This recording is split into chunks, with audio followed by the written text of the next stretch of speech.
அஸ்ஸலாமு அலைக்கும். நான் உங்கள் ஷிஃபா குக்கிங்லேருந்து பேசுகிறேன். இன்றைக்கி நம்ம என்ன ரெசிபி பார்க்க போகிறோன்னா, பீஃபை வச்சு ஒரு கபாப் ரெசிபி தான். இது ரொம்ப சூப்பராக இருக்கும். டக்குன்னு செஞ்சிடலாம். வாங்க எப்படி செய்கிறதுன்னு பார்க்கலாம். இங்கே நான் 1/2 கிலோ பீஃப் எடுத்து கழுவி வச்சுருக்கேன். கொஞ்சம் ஜவ்வு இல்லாமல் க்ளீன் பண்ணி வச்சுக்கோங்க. நல்லா ஜவ்வு இருந்துச்சுன்னா மிக்சியில் அரைக்கும் போது மாட்டும். இப்போ நம்ம எல்லா பொருளையும் அது கூட சேர்த்து அரைக்க போகிறோம். 2 பெரிய வெங்காயத்தை இந்த மாதிரி கட் பண்ணி வச்சுருக்கேன். இது கூட 4 பச்சை மிளகா, கொஞ்சம் கொத்தமல்லி, அதை விட அதிகமாக புதினா, ஒரு 6 காஞ்ச மிளகா வச்சுருக்கேன். நான் சின்ன மிளகான்றனால 6 வச்சுருக்கேன். நீங்கள் பெரிய மிளகானா ஒரு 2லேருந்து 3 வச்சுக்கோங்க. 1 ஸ்பூன் மிளகாத்தூள், 1 ஸ்பூன் தனியாத்தூள், 1/4 ஸ்பூன் மஞ்சள் தூள், 1/4 ஸ்பூன் கரம் மசாலா.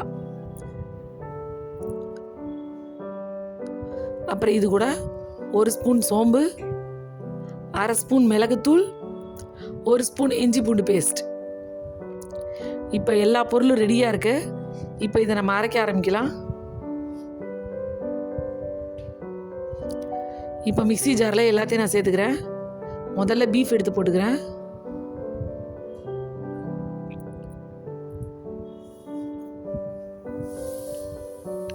அது கூட நம்ம கட் பண்ணி வச்சிருக்க வெங்காயம்,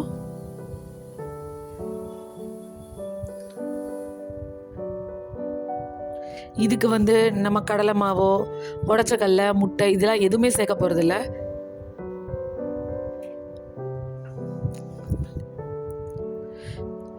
இப்போ அது கூட பச்சை மிளகா, காஞ்ச மிளகா, புதினா, கொத்தமல்லி எல்லாத்தையும் சேர்த்துட்டேன். இப்போ சோம்பு, மிளகுத்தூள், இஞ்சி பூண்டு அது எல்லாத்தையும் சேர்த்துக்கிறேன். உங்களுக்கு ரொம்ப காரமாக இருக்கும் அப்படின்னு தோணுச்சுன்னா நீங்கள் கொஞ்சம் காரத்தை கம்மி பண்ணிக்கோங்க. மசாலா பவுடரெல்லாம் கம்மி பண்ணாதீங்க. பச்சை மிளகாய் இல்லை காஞ்ச மிளகாயை கம்மி பண்ணிக்கோங்க. இப்போ எல்லா மசாலாவும் இதில் சேர்த்தாச்சு.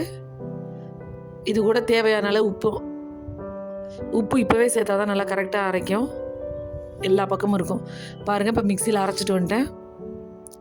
இதை பார்த்தாலே உங்களுக்கு தெரியும் இதில் காஞ்ச மிளகா, பச்சை மிளகா, புதினா, கொத்தமல்லி எல்லாமே இருக்கும். இதில் பார்த்தீங்களா எவ்வளோ டைட்டாக இருக்குன்னு.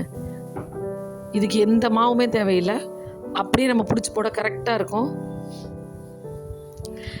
இல்லை நீங்கள் பண்ணும்போது இந்த பதம் வரலை, கொஞ்சம் கொழப்பாக இருக்குது அப்படின்னு உங்களுக்கு தோணுச்சுன்னா நீங்கள் கடலை மாவையோ இல்லை அரைக்கும் போதே கொஞ்சம் உடச்ச கடலையோ சேர்த்து அரைச்சிக்கோங்க.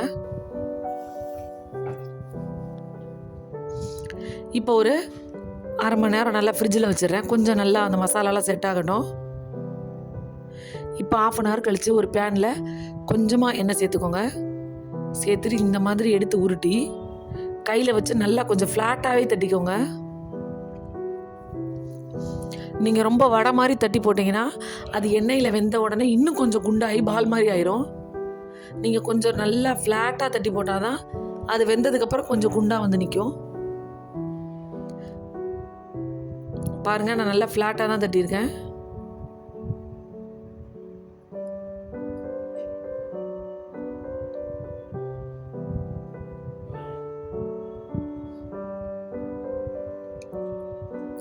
பார்த்தீங்களா நான் எந்த தடிமனில் தட்டி போகிறேன்னு பார்த்துக்கோங்க. இப்போ அது வெந்ததுக்கப்புறம் எவ்வளோ தடிமனாக வந்திருக்கணும் பாருங்கள். பார்த்தீங்களா இப்போ ஒரு பக்கம் வெந்துருச்சு, இன்னொரு பக்கம் திருப்புறேன். பாருங்கள் எவ்வளோ குண்டாக சுருங்கி வந்துருச்சுன்னு.